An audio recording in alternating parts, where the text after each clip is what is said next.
My name is Rick Renner, and this is October 15th. And our gym today is called Turning One's Ears from the Truth to Fables.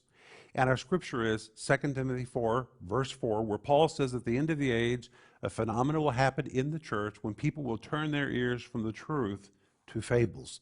That word fables, the Greek word mythos, it describes fairy tales or mythology or myths. This always makes me think of the Soviet Union where I live. Before the Soviet Union, Russia was very religious, and there were a group of painters who painted religious icons. They were fabulous painters. But when communism came, which was atheistic, that was no longer popular. So they turned from the truth that they were painting, and they began to paint fairy tales, and they became masterful painters of fairy tales. But fairy tales are not real. Those painters turned from the truth to fables.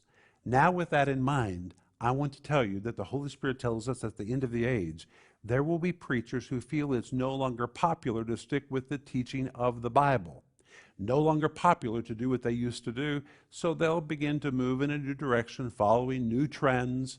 And the Apostle Paul says these group of preachers will turn to fables. Let's stick with the truth, regardless of the times, regardless of the trends. That's what I want you to think about today.